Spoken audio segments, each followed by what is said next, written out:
प्रिय छात्रों, Verde Hindi classes में आपका स्वागत है।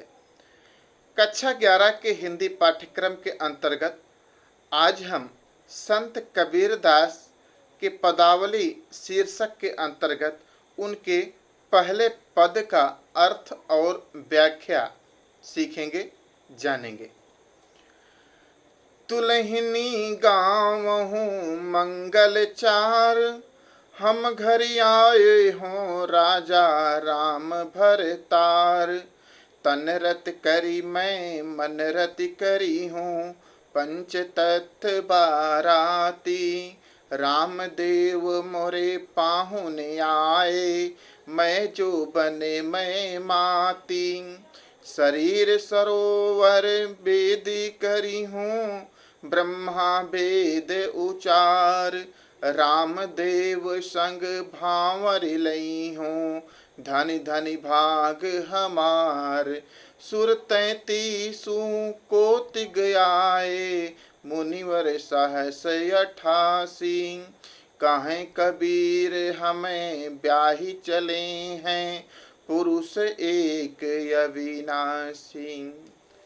प्रिय छात्रों, प्रस्तुत पद्यांश जो कि कबीरदास की पदावली से उद्धृत है, अगर इसका आप संदर्भ लिखेंगे तो लिखेंगे प्रस्तुत पद्यांश हमारी पाठ्य पुस्तक काव्यांजलि में संकलित पदावली शीर्षक काव्यांश से लिया गया है। इसके रचयिता हिंदी साहित्य के भक्ति काल के निर्गुण ज्ञानाश्रयी भक्ति शाखा के प्रवर्तक संत कबीरदास जी हैं।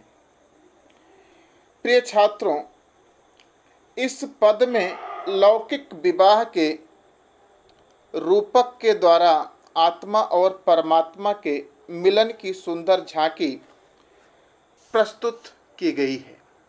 जैसा कि कबीरदास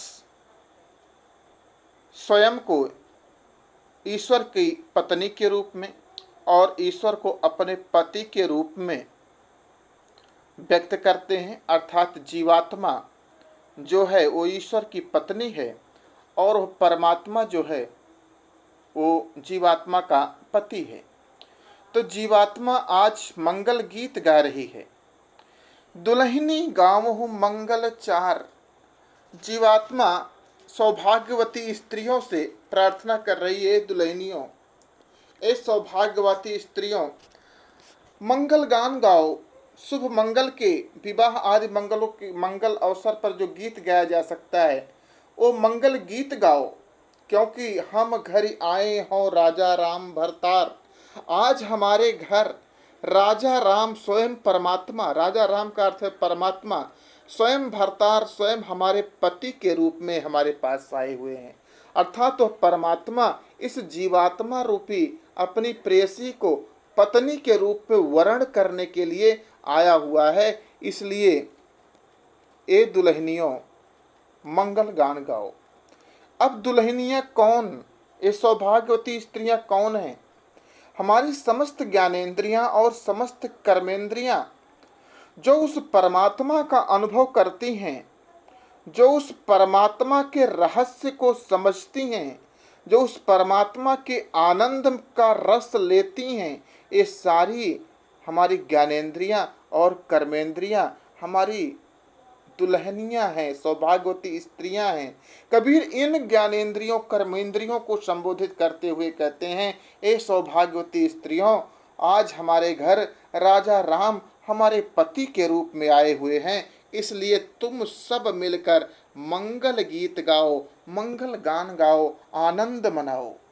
क्योंकि सामान्य विवाह में पति और पत्नी की जो सामान्य विवाह होता है स्त्री और पुरुष में, उसमें पति और पत्नी के बीच में कौन सा प्रेम होता है? तनरति, शारीरिक प्रेम होता है, मानसिक प्रेम नहीं होता।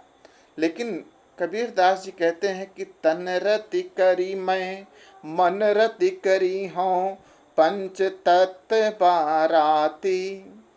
मेरा उस ईश्वर से कोई शारीरिक प्रेम नहीं होगा, मेरा उस ईश्वर से मन रति होगा, आत्मा का प्रेम होगा। ये आत्मा परमात्मा में विलीन हो जाना चाहती है। इस आत्मा ने, इस जीवात्मा ने उस परमात्मा को पति के रूप में स्वीकार किया है। इसलिए मेरा सामान्य विवाह जैसा कोई शारीरिक प्रेम नहीं होने वाला है, मेरा तो परमात्मा से आत्मा का प्रेम होगा। इसलिए रति का अर्थ है प्रेम, मेरा परमात्मा से आत्मा का प्रेम होगा। और इस बारात में पंच तत्व बाराती, पांचों तत्व क्षिति जल पावक गगन समीर, जिससे ये शरीर का निर्माण हुआ है। पृथ्वी, जल, अग्नि, आकाश और वायु, ये सब बाराती होंगे, इस विवाह के अलौकिक साक्षी बनेंगे। रामदेव मोरे पाहुने आए, मैं जो बन मैं माती। रामदेव, वह परमात्मा, वह राम आज मेरे पाहुने, आज मेरे अतिथि के रूप में मेरे घर आए हुए हैं। और मेरे घर अतिथि आने का उन्हें कब अवसर मिला?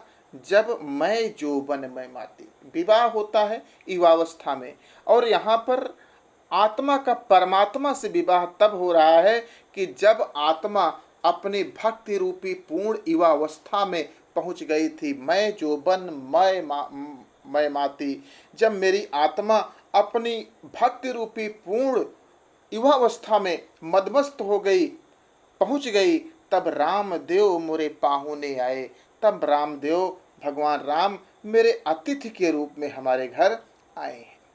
अब शरीर सरोवर बेदी करी हों, ब्रह्मा मंत्र उचार। इसलिए मैं विवाह मंडप भी शरीर रूपी तालाब के, सरोवर के किनारे करूंगी। जो बेदी, जो विवाह मंडप बनेगा, वो शरीर रूपी सरोवर के किनारे बनेगा। और ब्रह्मा वेद उचार, स्वयं ब्रह्मा जी वेद मंत्रों का उच्चारण करेंगे। इस अलौकिक विवाह जो कि आत्मा और परमात्मा का विवाह होने जा रहा है, इस अलौकिक विवाह में स्वयं ब्रह्मा जी उन सारे वेद मंत्रों का उच्चारण करेंगे। रामदेव संग भांवरी लई हों, धन धन भाग हमार। ऐसे अनोखे विवाह के अवसर पर जीवात्मा अपने भाग की सराहना करते हुए कहती है, धन धन भाग हमार। जीवात्मा अपने भाग की सराहना करती है और प्रसन्न होते हुए कहती है कि रामदेव संग भांवर रही हूँ। आज मैं स्वयं परमात्मा के साथ वो सातों भांवर लूंगी, सातों कसम खाऊंगी जो सामान्य स्त्री पुरुष आपस के विवाह के अवसर पर खाते हैं। आज मैं इस परमात्मा के विवाह के अवसर में सातों भांवर घूमूंगी और उस परमात्मा से मैं विवाह करूंगी। और इस अलौकिक विवाह को देखने के लिए सुर 33 कोटिक आए, मुनिवर सहस 88।